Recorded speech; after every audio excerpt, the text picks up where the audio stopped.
بسم الله الرحمن الرحيم. الحمد لله رب العالمين والعاقبة للمتقين والصلاة والسلام على شمس الهداية واليقين وعلى آله وأصحابه أجمعين.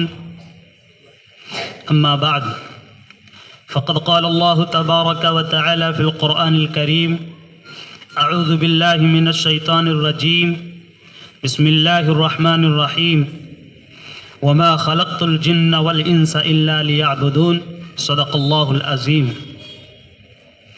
اللهم صل على سيدنا محمد وعلى آل سيدنا محمد وبارك وسلم.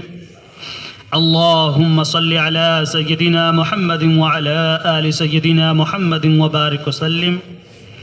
اللهم صل على سيدنا محمد وعلى آل سيدنا محمد وبارك وسلم. محترم بزرگوں اور بھائیوں،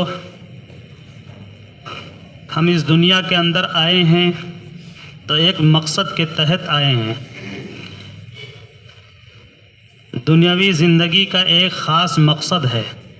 وہ مقصد یہ ہے، اللہ تبارک و تعالیٰ نے اس آیت کریمہ میں بیان فرمایا ہے: وَمَا خَلَقْتُ الْجِنَّ وَالْإِنسَ إِلَّا لِيَعْبُدُونَ، کہ میں نے انسان اور جنات کو جو پیدا کیا ہے وہ صرف اور صرف عبادت کے لیے، بندگی کے لیے. معلوم یہ ہوا کہ ہماری زندگی کا ایک ٹارگٹ ہے، ایک مقصد ہے. ہم بے مقصد ہمیں زندگی نہیں دی گئی ہے. ہماری زندگی با مقصد ہے، اس کا ایک مقصد ہے، اور مقصد یہ ہے کہ اللہ کی عبادت، اللہ کی بندگی ہو. کچھ پانے کے لیے کچھ کھونا پڑتا ہے، کچھ حاصل کرنے کے لیے کچھ نہ کچھ قربانیاں دینی پڑتی ہے. بغیر قربانیوں کے کچھ نہیں حاصل ہوتا ہے. تین چیزیں ایسی ہیں کہ اگر ہمارے اندر وہ تین چیزیں ہوں گی تو تین اہم چیزیں ہمیں حاصل نہیں ہوں گی. یعنی تین چیزوں کو حاصل کرنے کے لیے تین چیزوں کو چھوڑنا پڑے گا. ہمارے اندر اگر یہ تین چیزیں رہیں گی، ان کو نہیں چھوڑیں گے تو اصل اور اہم جو تین چیزیں ہمیں حاصل ہونی چاہیے وہ ہمیں حاصل نہیں ہوں گی. پہلی چیز جو اہم چیز ہے، جس کا حاصل ہونا ہمارے لیے ضروری ہے، وہ چیز ہے قبر کی راحت، قبر میں آرام، قبر کی نعمتیں ہمیں حاصل ہوں، قبر کے عذاب سے ہماری حفاظت ہو. یہ ایک اہم چیز ہے کہ قبر کی راحت، قبر کا چین و سکون ہمیں نصیب ہو. اس کے حاصل کے لیے ہمیں چھوڑنا پڑے گا اپنے اندر جو پائی جا رہی ہے غفلت کو چھوڑنا پڑے گا. اور دوسری چیز، آخرت کی عیش و عشرت والی زندگی، چین و سکون والی زندگی، جنت میں داخلہ ہو جانا، ہمارا بہتر سے بہتر ٹھکانہ ہونا، یہ ایک بہت بڑی چیز ہے. اس کے حاصل ہونے کے لیے ہمارے اندر دنیا کی جو محبت پائی جا رہی ہے اس کو چھوڑنا پڑے گا. دنیا کی محبت جب چھوڑیں گے تو آخرت کی عیش و عشرت کی زندگی نصیب ہوگی. اور تیسری چیز اس وقت ذہن میں نہیں آ رہا ہے، ابھی آئے گا تو بتا دیں گے تیسری چیز کیا ہے. تو یہ اہم چیز ہے کہ اگر ان چیزوں کو ہم چھوڑیں گے تو وہ چیزیں ہمیں نصیب ہوگی، وہ چیز ہمیں حاصل ہوگی. پہلی چیز یہ بتائی گئی ہے کہ قبر کی راحت ہمیں ملے، قبر کا چین و سکون ہمیں نصیب ہو. تو اس کے لیے ہمارے اندر جو غفلت پائی جا رہی ہے ان غفلتوں کو چھوڑنا پڑے گا. آج ہم غافل ہیں، قبر کے عذاب سے غافل ہیں، موت سے ہم غافل ہیں. جبکہ ہمارے بڑے، بلکہ حضرت عمر فاروق رضی اللہ تعالی عنہ کے بارے میں ہے کہ ایک انگوٹھی بنا کے رکھے ہوئے تھے. اور وہ انگوٹھی پہنتے تھے، اس انگوٹھی میں لکھا ہوا تھا کفا بالموت واعظن، کہ موت نصیحت کے لیے کافی ہے۔ ہر دنیا کا ہر شخص جانتا ہے کہ اسے مرنا ہے۔ یہ ایسی چیز ہے کہ اس کے بارے میں ایسا کوئی نہیں کہ وہ بتائے کہ ہمیں نہیں مرنا ہے۔ ہر کسی کو تسلیم ہے کہ ہماری موت آئے گی، ہمیں مرنا ہے۔ کل نفس ذائقۃ الموت، ہر جاندار کو موت کا مزہ چکھنا ہے۔ یہ مرنے کا استحضار، موت کا استحضار ہمارے اندر اگر موجود ہوگا تو ہم اس کے لیے تیاری بھی کریں گے، قبر کے لیے تیاری بھی کریں گے، مرنے کے لیے تیاری بھی کریں گے۔ لیکن اگر ہم اس سے غافل ہیں تو ہمارے لیے مصیبت ہی مصیبت ہے، قبر کی راحتیں ہمیں نصیب نہیں ہوگی، بلکہ الگ سے قبر کے عذاب میں ہم مبتلا ہو جائیں گے۔ اسی لیے حدیث میں ہے کہ قبر کو یاد رکھنے کے لیے، یاد کرنے کے لیے قبروں کی زیارت کرو، قبروں میں جایا کرو۔ آج ہم قبرستان جانا بند کر دیے۔ قبرستان ہمیں اپنی قبر اور اپنی موت کی یاد دہانی کے لیے جانا چاہیے۔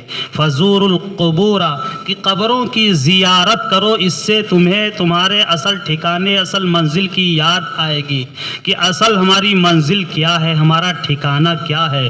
دنیا میں ہم غافل ہیں، دنیاوی ساز و سامان میں ہم غفلت میں پڑے ہوئے ہیں، لیکن اصل ہمارا ٹھکانہ کیا ہے، کہاں ہے، کیسی ہماری منزل ہے، اس کی یاد دہانی کے لیے حکم دیا گیا ہے کہ قبرستان جایا کرو۔ قبرستان ایک ایسا شہر ہے کہ جہاں سناٹا ہی سناٹا ہے۔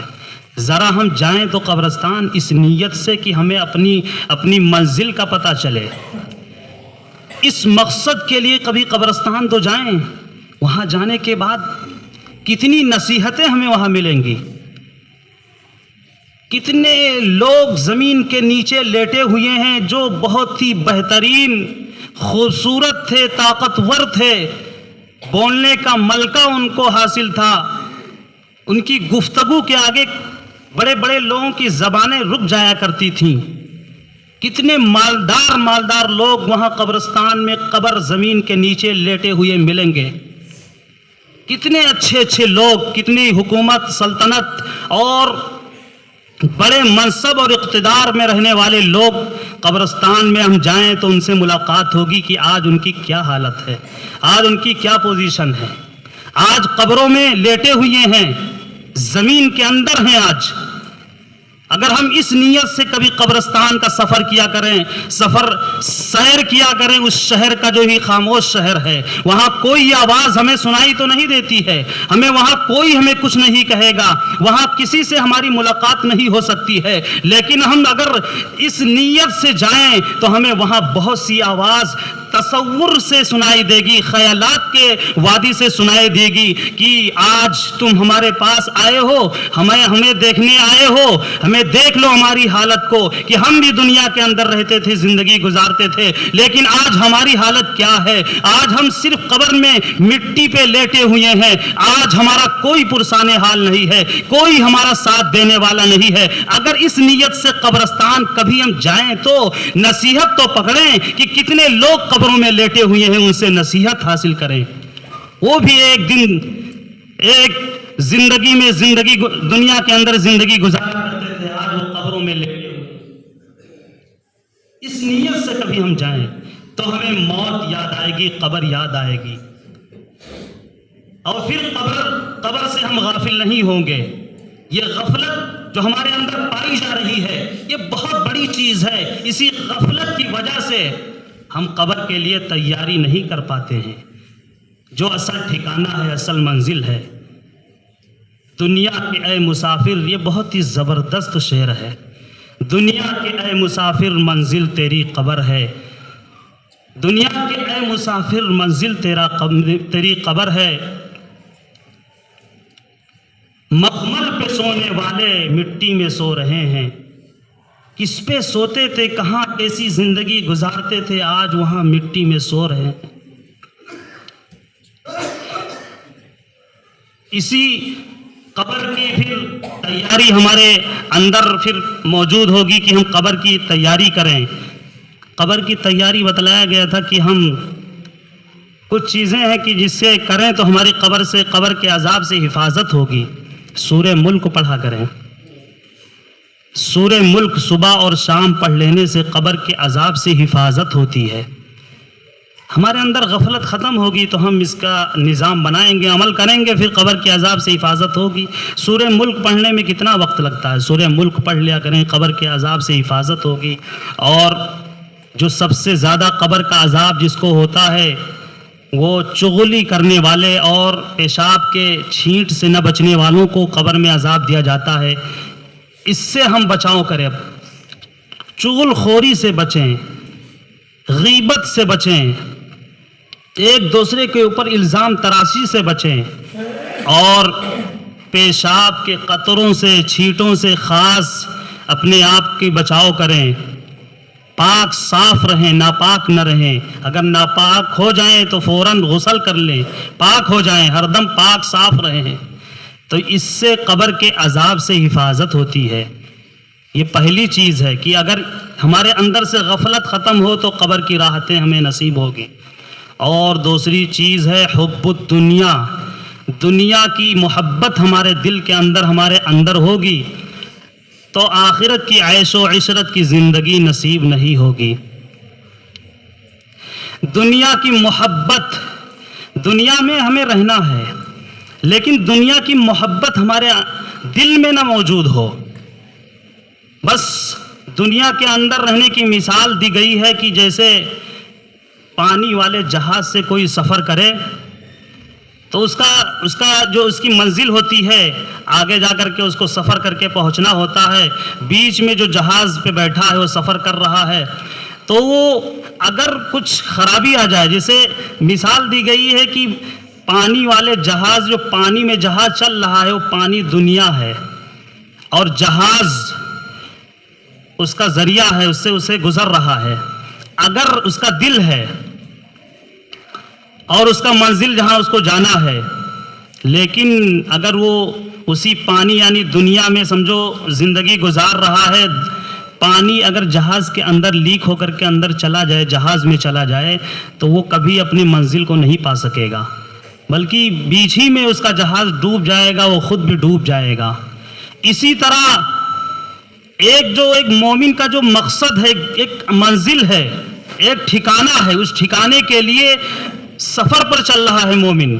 یہ دنیا ایک سفر کے مانند ہے اور دنیا میں رہنے والے مسافر ہیں, ان کی منزل دنیا نہیں ہے بلکہ الگ منزل ہے. اب اگر دنیا ہی اپنا مقصد بنا لیں, اپنا ٹارگٹ دنیا ہی بنا لیا جائے اور دنیا کی محبت دل میں بٹھا لیا جائے تو اصل منزل کبھی نہیں مل سکے گی, اصل ٹھکانہ کبھی میسر نہیں ہو سکے گا, اصل ٹھکانے تک کوئی نہیں پہنچ پائے گا. اسی لیے کہا گیا ہے حب الدنیا کل رأس خطیئۃ, حب الدنیا رأس کل خطیئۃ, ہر گناہ کی جڑ ہے دنیا کی محبت.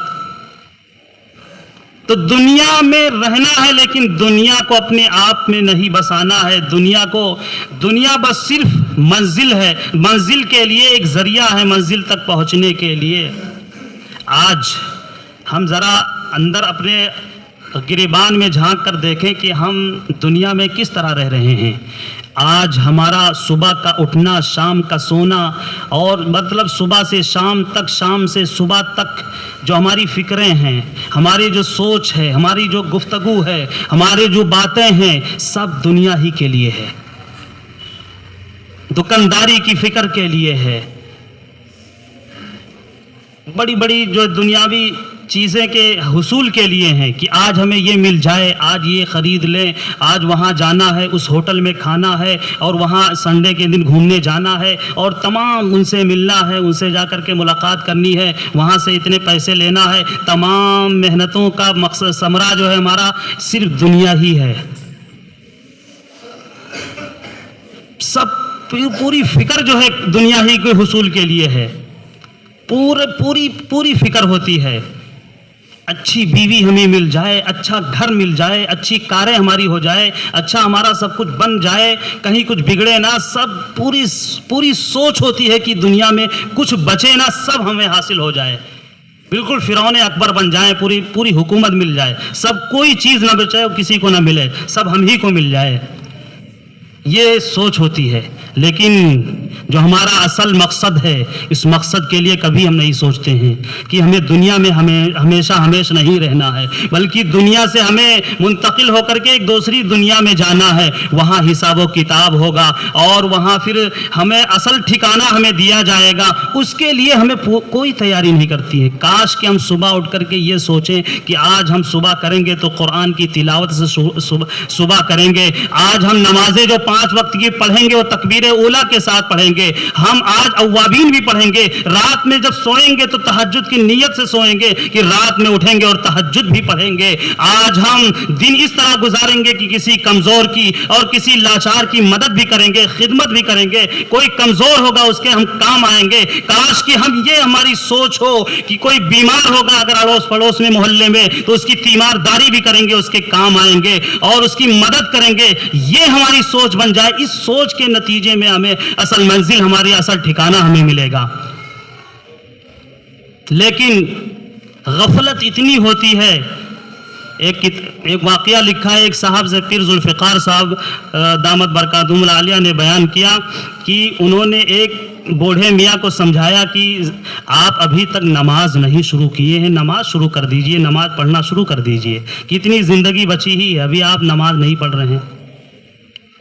تو انہوں نے کہا کہ حضرت ہم نماز شروع کریں گے، لیکن جب ہمارا پوتا امامت کے لیے کھڑا ہوگا مصلی پہ تب ہم شروع کریں گے، اپنے پوتے کی امامت میں نماز شروع کریں گے۔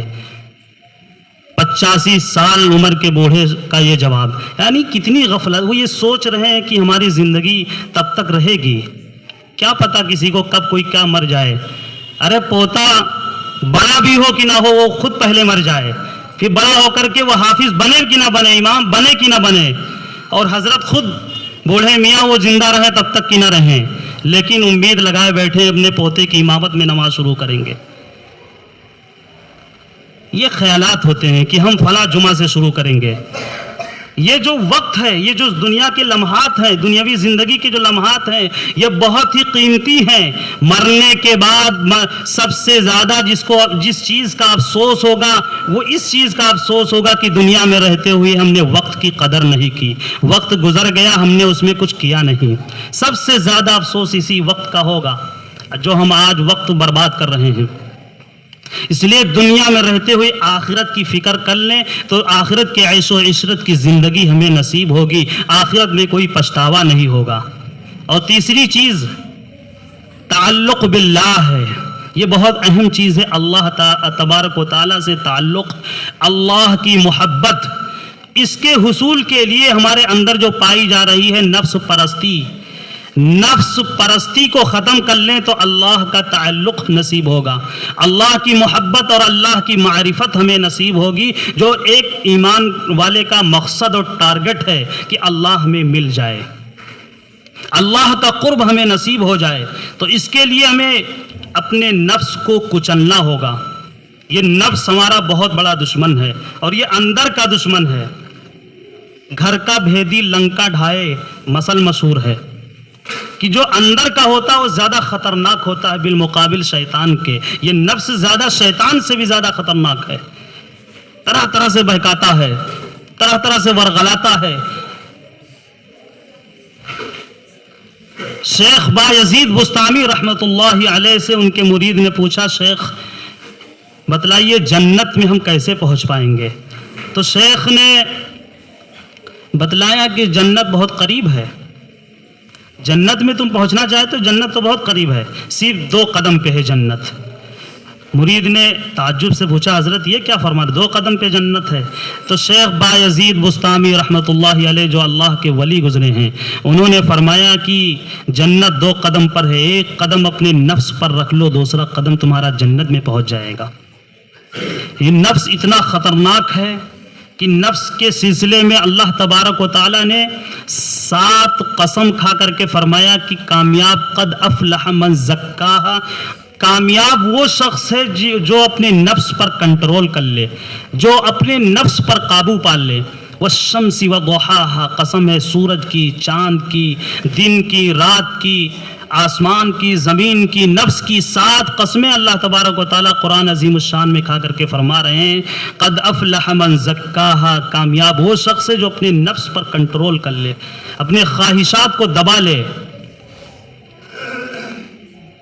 جنت میں کوئی شخص اسی وقت پہنچ سکے گا جب وہ اپنے نفس کو صاف ستھرا کر لے، اس لیے کہ قرآن میں اللہ تبارک و تعالیٰ نے کلیئر کر دیا ہے وَذَلِكَ جَزَاءُ مَن تَزَكَّىٰ، کہ جنت ان لوگوں کا ٹھکانہ ہے، ان لوگوں کے رہنے کی جگہ ہے جو اپنے نفس کو صاف ستھرا کر لے۔ گندگی سے آلود، گناہوں سے آلود کوئی جنت میں نہیں جا سکے گا، اس کی پوری صفائی پہلے ہوگی۔